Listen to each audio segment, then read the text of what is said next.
Assalamualaikum warahmatullahi wabarakatuh. Halo semuanya, perkenalkan saya Arif Rizky selaku pembawa acara dalam presentasi kali ini. Ditemani teman-teman saya ada Siti Nadilatus dan juga Rani Ramawati selaku pembawa materi dalam presentasi kali ini yang berjudul Studi Kelayakan Bisnis pada Bisnis Kasual Klasik ini, teman-teman. Nah, sebelumnya tanpa perlu basa-basi lagi, serangkaian acara ini akan dimulai oleh Nadila, terus dilanjutkan oleh Rani, dan ditutup oleh saya sendiri, Arif Rizky, yang tanpa perlu basa-basi lagi, saya pindahkan kepada saudari Nadila. Kepada Nadila yang sedang berada di tempat. Halo, Nadila, apakah sudah terhubung? Silakan untuk mempresentasikan materinya. Aspek hukum dan legalitas akan memberikan kepastian keberlangsungan suatu usaha dari sisi hukum. Dengan adanya pelaksanaan kajian atas aspek hukum dan legalitas, akan diketahui keabsahan dan legalitas dari proses produk hingga produk yang akan ditawarkan kepada konsumen. Dalam legalitas produk yang dijual oleh Kasual Klasik sudah mengikuti syarat-syarat ketentuan, salah satunya yaitu syarat bercukai. Kemudian, aspek pasar dan pemasaran. Gambaran pasar. Produk yang dijual Kasual Klasik merupakan produk yang sudah siap untuk dijual. Kasual Klasik merupakan salah satu seller dari perusahaan tembakau Durasi Madu yang berlokasi di Sariwangi, Singaparna. Target pasar, segmen pasar yang dituju. Target pasar dan segmen pasar yang dituju ialah kalangan remaja, dewasa, dan orang tua. Untuk wilayah targetnya yaitu seluruh wilayah Indonesia.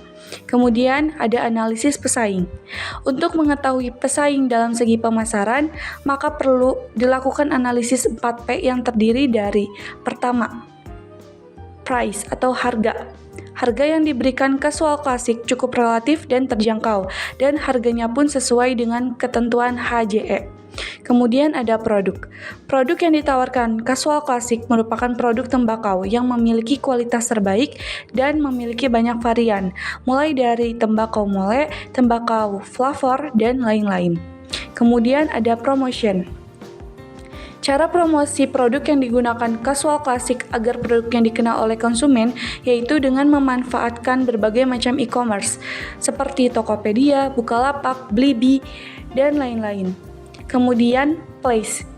Kasual Klasik menjual produknya melalui e-commerce, jadi tidak memiliki tempat jual atau toko secara offline.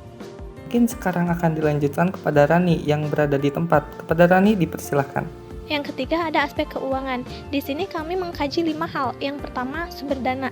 Nah, dana yang digunakan itu berasal dari dana pribadi milik owner. Lalu yang kedua ada penggunaan investasi awal. Ini digunakan untuk membeli aktiva tetap, sewa gudang, dan biaya operasional sebesar Rp331.500.000. Nah, lalu yang ketiga ada cash flow atau arus kas. Setelah dilakukan perhitungan, diperoleh cash flow sebesar Rp171.036.000. Lalu ada payback period. Ini investasi awal dibagi arus kas dikali 1 tahun, diperoleh 1,9 atau 1 tahun 9 bulan. Artinya modal dapat kembali dalam kurun waktu 1 tahun 9 bulan. Nah, lalu ada net present value. Setelah dilakukan perhitungan diperoleh sebesar Rp59.009.000. Nah, yang keempat ada aspek teknis dan operasi. Yang pertama analisis lokasi usaha. Lokasi penjualan tembakau ini berada di lokasi yang sangat strategis di Jalan Pasar Baru Singaparna, Kecamatan Singaparna, Kabupaten Tasikmalaya. Lalu analisis luas produksi. Pendistribusian tembakau ini sudah menyebar luas karena promosi dan penjualan dilakukan secara online. Dan yang terakhir ada analisis tata letak, di mana struktur ruangan telah ditata sesuai dengan proses produksi yang akan dilaksanakan. Oke, terima kasih. Izin melanjutkan untuk analisis penjual. Ini perusahaan Kasual Klasik ini buka setiap hari pada pukul 5 pagi sampai pukul 3 sore dan buka terkecuali hari-hari besar dan hari-hari nasional. Dan untuk analisis kebutuhan kerja, usaha ini memiliki tenaga kerja 5 orang karyawan. Dan untuk analisis kemampuan memenuhi kebutuhan kerja itu untuk akuntansi, packaging, processing, administrator, dan stok regudang itu hampir semua harus memiliki kemampuan untuk teliti, fokus, jujur, dan sigap. Nah, untuk struktur organisasinya, untuk struktur bisa kalian lihat sendiri. Nah, untuk aspek ekonomi dan sosial politik itu Untuk aspek ekonomi dan sosial politik, ada dampak ekonomi. Hadirnya kasual klasik ini dapat membantu para petani dan para pengusaha pabrik tembakau untuk mendapatkan sarana tempat publikasi. Dan untuk dampak sosial, sejatinya karena linting tembakau ini menjadi warisan budaya asli negara Indonesia yang harus kita lestarikan. Dan untuk dampak politik ini, dengan adanya usaha kasual klasik ini, para pemerintah banyak memberikan dukungan, khususnya pemerintah daerah serta para pecinta tembakau dan juga komunitas tembakau di Indonesia gitu teman-teman. Dan selanjutnya untuk aspek lingkungan AMDAL, ini ada lingkungan operasional. Untuk lingkungan pesaing itu harus bisa memiliki inovasi gitu. Untuk pelanggan harus menyukai produk, untuk pemasok ini harus langsung dari petaninya. Dan untuk lingkungan kreditor ini menggunakan modal usaha bank, pinjaman UMKM gitu. Untuk lingkungan pegawai menetapkan di daerah toko gitu. Untuk lingkungan dekatnya, nah untuk lingkungan dekatnya ini ada ancaman masuk pendatang toko baru dan ada kekuatan pembeli yang dimana harus tetap untuk terus membeli gitu produk tersebut. Dan untuk hambatan masuk itu karena tembakau ini harus semuanya bercukai gitu.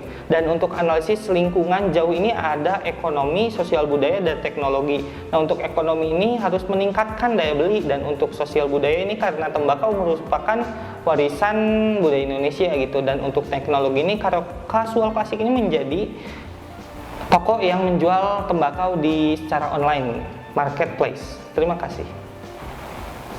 Ya teman-teman, itulah presentasi dari kami. Terima kasih. Wassalamualaikum warahmatullahi wabarakatuh.